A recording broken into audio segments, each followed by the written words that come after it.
نوری نەمر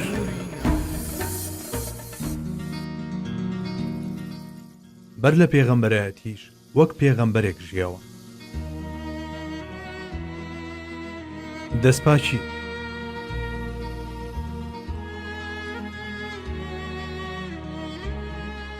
ئەگەر سەرنجێک لە سیرەی بۆن خۆشی حەزرەتی مستەفا صلی الله عليه وسلم بدەین، دەبینین کە هەموو قۆناغەکانی منداڵی و لاوی و پێگەیشتنی وەک پێشەکی و پلیکانە ڕێخۆشکەر بوون بۆ قۆناغی پێغەمبەرایەتیەکەی. بەڕاتەیەک کاتێ پەیامەکەی ڕاگەیاند، ئەوانەی لە نزیکەوە دەیان ناسی یەکسەر ئیمانیان پێهێنا. ئەو ڕازگۆیەی کە هیچ کات وتەیەکی درۆی لێ نەبیستراوە، ئێستا لەبارەی خواوە قسە دەکات و دەڵێ نێراوی خوام. جا چۆن دەگونجێ مرۆڤێک تاکە درۆیەکی لە بچووکترین ئیشوکاریدا نەکردبێ، ئێستا درۆ لە بابەتێکی وەها مەزن و گرنگدا بکات و ئەو کارەش پەیوەندی بەخواوە هەبێت. ئەمە شتێکی مەحاڵە.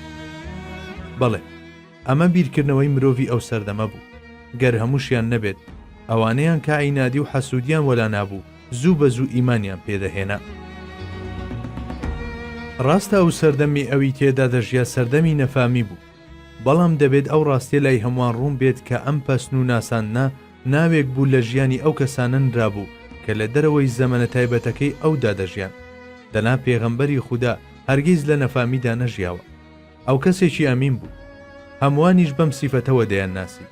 بۆ نمونە، دەتەوێت بۆ گەشتێک بڕۆیت و بەنیازی تا دەگەڕیتەوە خێزانەکەت بە کەسێکی ئەمین بسپێری. بەبێت و دڵی توانی لای محەممەدی ئەمین بەجێی بهێڵیت و دڵنیابیت لەوەی تا کاتی گەڕانەوە چاو بەرز ناکاتەوە تاکو بۆی بڕوانێت.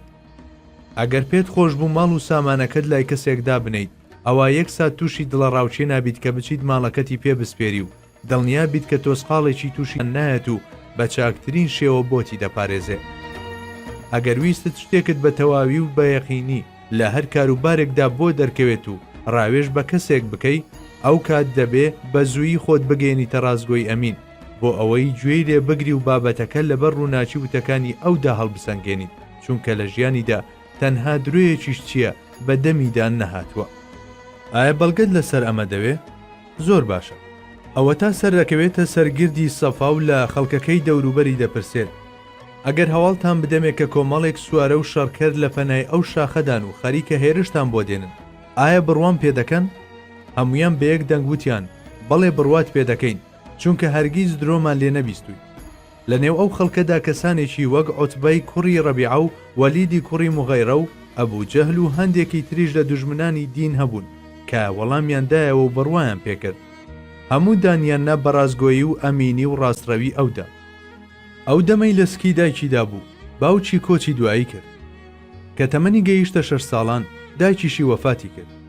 ئەوجا عەبدولموتەڵیبی باپیری بردیە لای خۆی. کاتێک بووە 8 ساڵان، باپیریشی مرد. هەروەک بڵێ قەدەر لە هەموو شتێک دای دەماڵێ و سازی دەکردتاوەکو هەموو کار و فەرمانەکانی بەخوای گەورە بسپێرێ.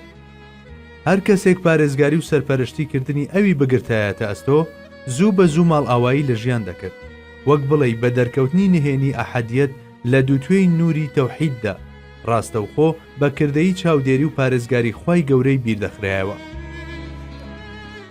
بەڵێ، ئەو دەبوو کەلیمەی تەوحید و ڕستەی حەسەبن الله هەر لە دەستپێکی ژیانیەوە بکاتە وێردی زمانی و لە قوڵایی ویژدانیدا هەست بە واتاکانی بکات. هەر بۆیە پێویست بوو هۆکارە ڕواڵەتیەکان تێگرا بە جارێک دەست بکێشنە دواوە و لە کار بکەون. جا هەرواش بوو. عەبدوڵڵا کە بەواتای بەندەی خوا دێت و ئامینەش کە بەمانەی ئافرەتی ڕاستپاردەناس و دروست دەهات، ناوی ئەو باوکو و دایکە بەڕێزە بوون کە بوونە هۆکاری هاتنە دنیای سەروەرمان. بەڵێ، ئەو لە دایکێکەوە هاتووە دنیا کە سەرچاوە و ئەمینداری ئەمنیەت بوو. ناوی باوکی ئەم زاتەیش کە بەر لە پێغەمبەرایەتیش سەرفراز بوو بە بەندەجی، واتە بەندەی خوای دەگەیان. هەڵبەت هیچ کام لەمانە ڕێکەوت و لەخۆوە نەبوون، بەڵکو بە گوێرەی نەخشەسازی و تەقدیری ئیلاهی ڕوویان داوە.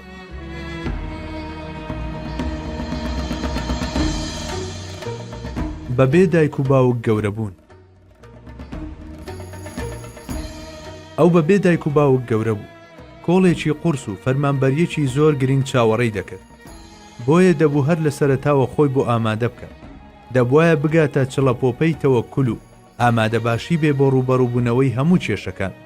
ئەوە تا خوای گەورە پاراستی لە دەوڵەمەندیەکی زۆر کە بەرەو خۆبەزلزانینی ببات، هەروەک چۆن بە دووریشی گرت لە هەژاریەکی ڕیسواکەر کە تووشی کەساسی و زەبوونی بکات. خوای گەورە خۆی بە مرۆڤێکی مامناوەند و ڕاستڕە و دروستی کردووە و لە گشت قۆناغەکانی ژیانیدا لە زیادڕەوی و کوردبڕی پاراستویەتی. زۆر گرنگە بۆ پێشەوایەک بەم جۆرە ڕۆژگارە ناهەموارانەدا تێپەڕێ.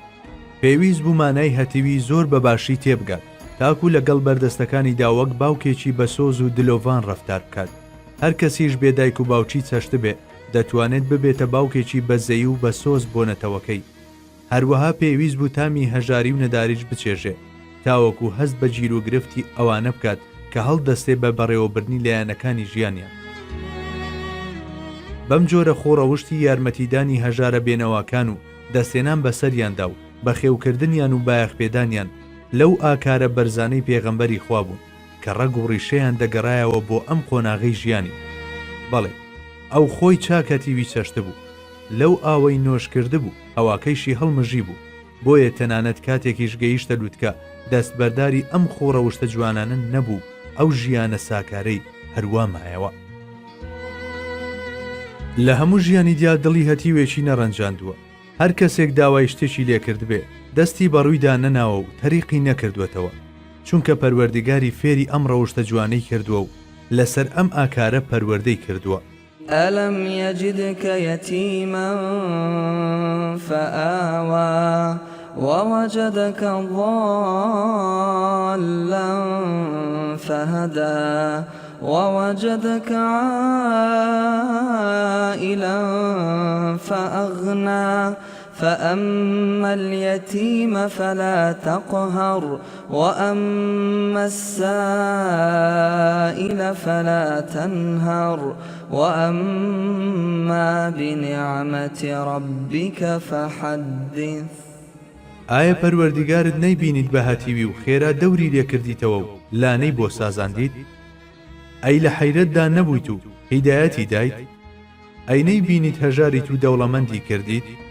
کەواتە تۆش ئەی پێغەمبەر، ئەی ئیماندار، هەتیو مەچەوسێنەرەوە، دڵی سوالکەر مەڕەنجێنە، بەڵکو دەربارەی ناز و نیعمەتەکانی پەروەردگارت هەمیشە بدوێ و باسییان بکە.